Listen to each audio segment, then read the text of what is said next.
Sahabat setia Gowor yang dikasihi Tuhan, Shalom. Hari ini adalah Sabtu 7 Oktober 2023. Sabtu pertama di bulan Oktober yang dikhususkan gereja sebagai Sabtu para imam. Kita berdoa hari ini bagi para imam supaya mereka 3S. Hidup suci, setia, dan penuh dengan sukacita. Hari ini kita memperingati peringatan wajib Santa Perawan Maria Ratu Rosario. Peringatan ini ditetapkan oleh Paus Gregorius ke-13 pada tahun 1573. Sejarah peringatan Bunda Maria sebagai Ratu Rosario terkait dengan pertempuran yang terjadi di Lepanto ketika armada kekhalifahan Ottoman Turki sedang gencar-gencarnya memperluas daerah kekuasaan mereka dan hendak melakukan invasi ke dataran Eropa. Mereka hendak masuk melalui jalur Austria. Tentara kekristenan yang dipimpin oleh Don Juan atau Don Juan kalah dalam jumlah pasukan, kalah angin dan persenjataan. Namun Paus Pius kelima berdoa kepada Bunda Maria dan mengajak seluruh umat untuk berdoa rosario. Meskipun awalnya tentara Kristen kalah angin, tetapi mereka berhasil membalikan keadaan. Pertempuran dimenangkan oleh tentara Kristen di Lepanto pada tanggal 7 Oktober tahun 1571. Inilah awal diperingati Bunda Maria sebagai Ratu Rosario. Hari ini kita akan bersama-sama merenungkan firman Tuhan yang diambil dari Injil Lukas 1 ayat 26 sampai dengan 38. Mari kita siapkan hati kita. Haleluya, haleluya, haleluya.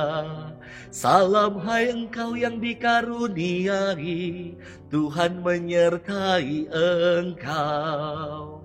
Haleluya, haleluya, haleluya.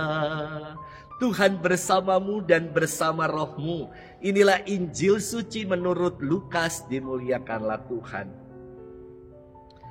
Dalam bulan yang ke-6 Allah mengutus malaikat Gabriel ke sebuah kota di Galilea bernama Nazaret kepada seorang perawan yang bertunangan dengan seorang bernama Yusuf dari keluarga Daud. Nama perawan itu Maria.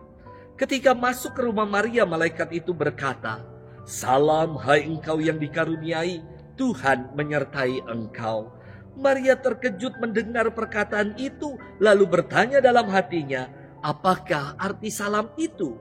Kata malaikat itu kepadanya, "Jangan takut hai Maria, sebab engkau beroleh kasih karunia di hadapan Allah.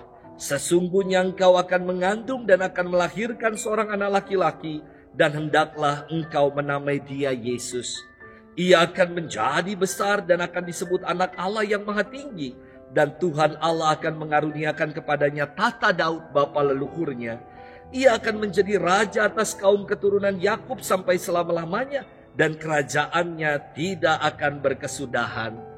Kata Maria kepadanya, "Bagaimana hal itu mungkin terjadi karena aku tidak bersuami?"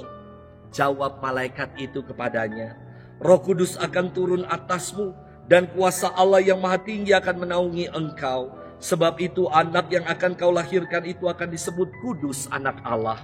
Dan sesungguhnya Elisabet sanakmu itu, ia pun sedang mengandung seorang anak laki-laki pada hari tuanya. Dan inilah bulan yang ke-6 bagi dia yang disebut mandul itu. Sebab bagi Allah tidak ada yang mustahil."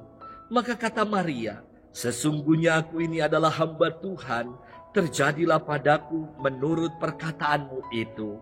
Lalu malaikat itu meninggalkan dia. Demikianlah sabda Tuhan. Terpujilah Kristus. Sahabat setia Gowor yang dikasihi Tuhan, Shalom, happy weekend untuk kita. Waktu kecil saya senang sekali tiap diajak doa rosario di lingkungan. Karena selain banyak anak-anak lain yang juga ikut, namun di sisi lain saya juga senang melantunkan doa Salam Maria.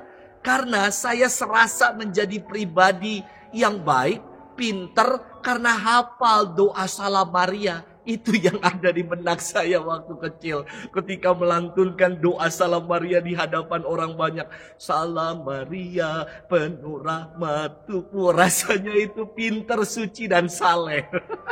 Sahabat setia Gowor yang dikasihi Tuhan. Doa Rosario adalah doa yang sangat biblis. Dulu kita mengenal 3 peristiwa dalam Rosario, yakni peristiwa gembira, sedih, dan mulia. Sejak tahun 2002, Paus Yohanes Paulus II menambah peristiwa terang atau peristiwa cahaya dalam doa Rosario. Penambahan peristiwa terang dalam doa Rosario semakin menyempurnakan kontemplasi kita akan doa Rosario sebagai doa yang injili. Melalui peristiwa gembira, kita merenungkan Bunda Maria yang menerima kabar gembira hingga pada peristiwa Yesus yang diketemukan dalam bait Allah. Dalam peristiwa terang kita merenungkan Yesus yang dibaptis hingga ia yang menetapkan Ekaristi. Dalam peristiwa sedih kita merenungkan Yesus yang berdoa kepada Bapanya dalam sakratul maut hingga ia yang wafat. Dan dalam peristiwa mulia kita merenungkan Yesus yang bangkit dan Bunda Maria yang dimahkotai di surga. Semua peristiwa-peristiwa yang ada dalam doa Rosario ini adalah intisari dari seluruh Injil. Maka dapat dikatakan kalau doa Rosario adalah rangkuman dari Injil. Sahabat setia Gowor yang dikasihi Tuhan, figur Bunda Maria sangat dihormati dalam gereja Katolik.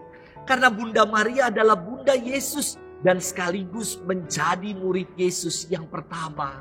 Bulan ini adalah bulan Rosario. Sudahkah kita hari ini berdoa Rosario? Semoga kita setia merenungkan Injil melalui berdoa Rosario. Selamat bermenung dan Tuhan memberkati kita selalu.